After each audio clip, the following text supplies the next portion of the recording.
Hello guys, good morning. Katatapos ko lang mag-exercise. Ah, Morning exercise. No, kasi kailangan din talaga ng katawan natin 'yan no. 'Di ba? Sabi nga, calories in, calories out. Okay? So we have to burn whatever food we eat, no? Yung food intake natin, ah, kailangan sunugin, ha? I-burn din natin. So, you know, uh, strike the equilibrium balance, di ba? Sabi nga ni according to Aristotelian philosophy, lalim no? Aristotle. Who knows him anyway, di ba? Nobody. May nakakakilala ba kay Aristotle? Hindi, sabi niya, he was a famous philosopher, okay? Uh, During the ancient Greeks, no? Ancient times, okay? Sabi, do everything in moderation, all right? So, everything should be done in moderation. Anything in extreme, no? Yung extreme, yung sobra o sobrang kulang o sobra naman. Okay, so anything in extreme, has to be discarded. Okay, or has to be avoided. Alright? Ayos ba yon? Mga kapatid, kapanalig, kapuso.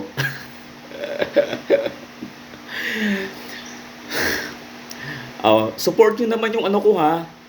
Please subscribe. Please support my YouTube channel. Alright? My TikTok page. I also have FB page. No? So, nasa Facebook din tayo. So, I have my reels, etc. etc. No?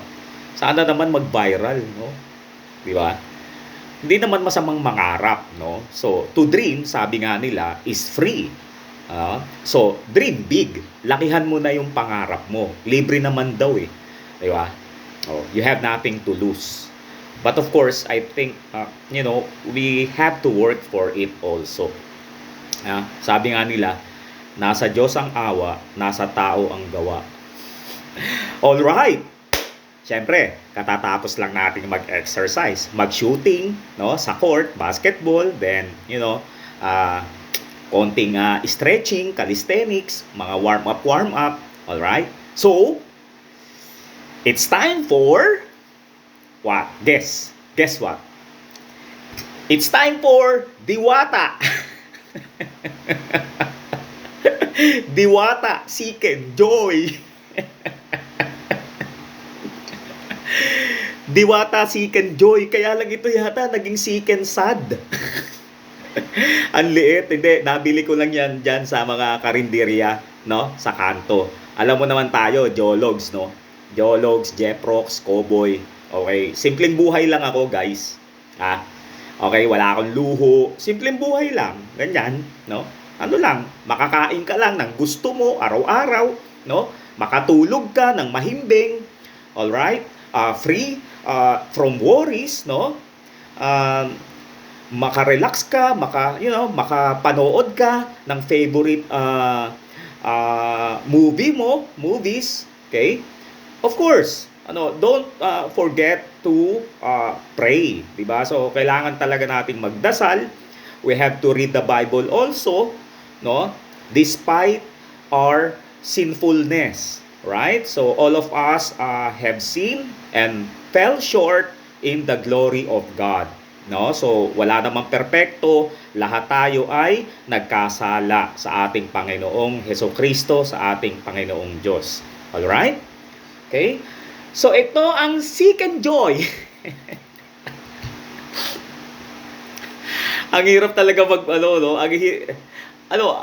until now, I'm still looking and searching and seeking for a content, no? Right or proper content na talagang magba-viral. All right? Yung talagang tatangkilikin ng masang Pilipino, no?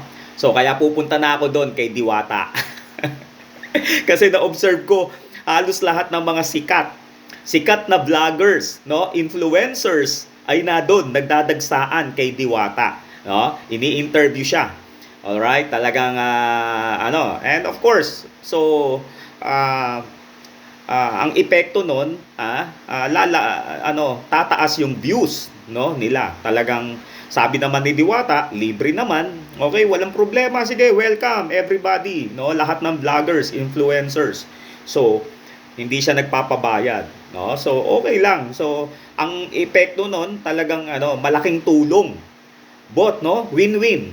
I think it's a win-win situation both for Diwata na po-promote yung kanyang Pares Overload, yung kanyang Seek and Joy and other products, no? As well as yun sa mga vloggers or influencers, no?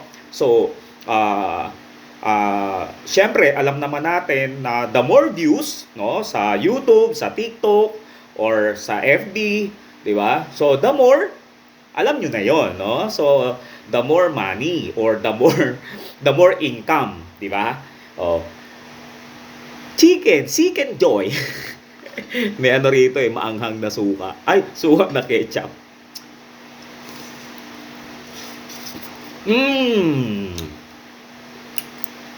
Yummy!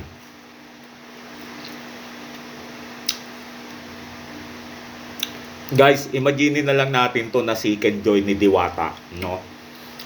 I have not gone yet, no, in her place. Kaya I don't have a first hand knowledge or experience, no, kung masarap nga ba o hindi yung kanyang yung kanyang Pares Overload, yung kanyang Seek and Joy and other products.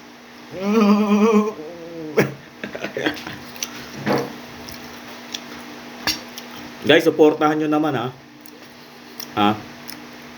subscribe to my YouTube channel, Supportahan nyo naman yung aking YouTube, TikTok, no? So, Maestro Tata Pedro. Okay, Peter Abulon. Alright?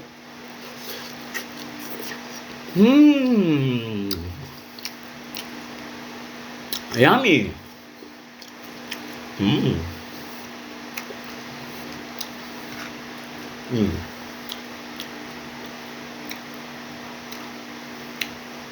Kahit na lang in-upload no? Mag-viral lang. Guys, kasi, simulat sa pool, hindi naman ako mahiyain, no?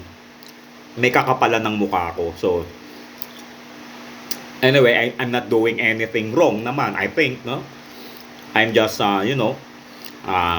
showcasing or sharing what I have or kung ano man, no? I guess there's nothing wrong with that. And as I've said in my previous vlogs, no? So, I don't want to be hypocrite, no?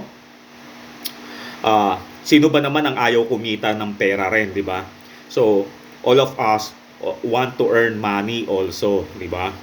Sa pagbablog or what, and in the future, eventually, i-share, no? I-share din natin 'yan, especially doon sa poorest of the poor and marginalized sectors ng society.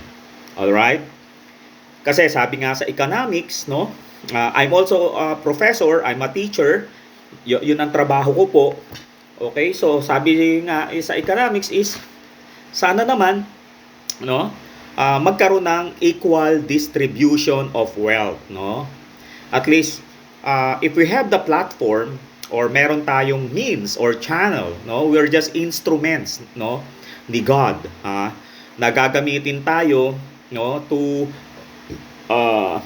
be a channel or instrument, no, para parang tayo, daan lang, no, to i-share yung wealth niya, no, sa ibang tao, especially to the poorest of the poor. Okay? Why not? No? So, don't get me wrong, no? The poor will always be with us. Okay? Given yan, the poor will always be with us. All right?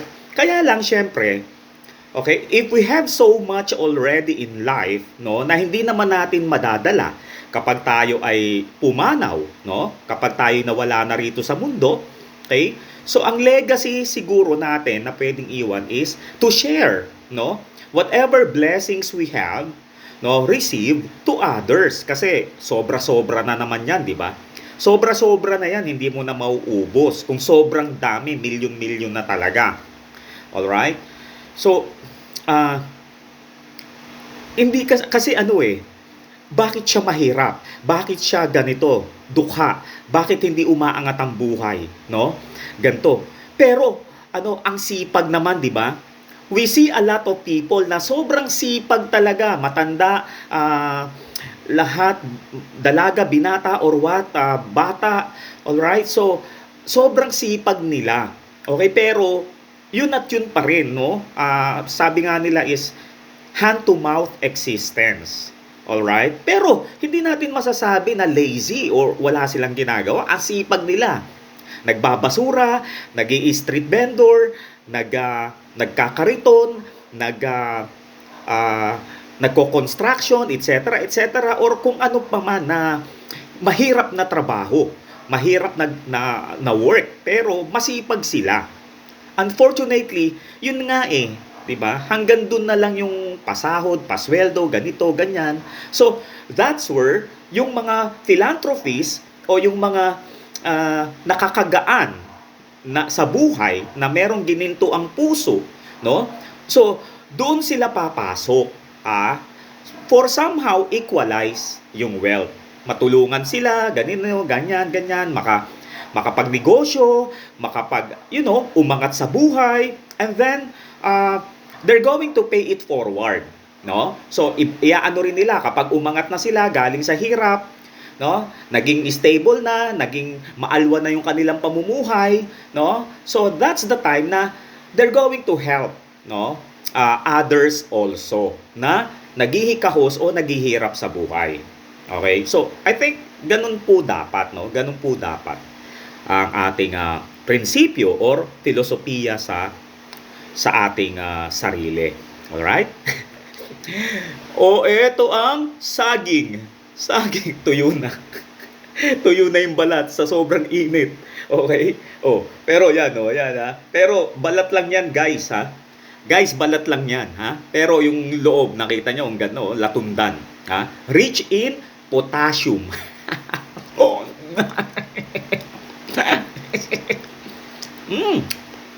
Yummy. May mangga pa tayo. Okay? Mangga. Matamis to. Yung lalo ng ganito, manibalang o hinog. Ganyan. So, matamis siya. Alright? Kahit wala ng asin o bagoong matamis. Alright? So, mamaya ako nakakainin to, guys. Inggitin ko lang muna kayo. Okay? So again, please support my YouTube channel, subscribe, and my TikTok account, my FB page. Okay? So this is Maestro Tata Pedro signing off. Thank you!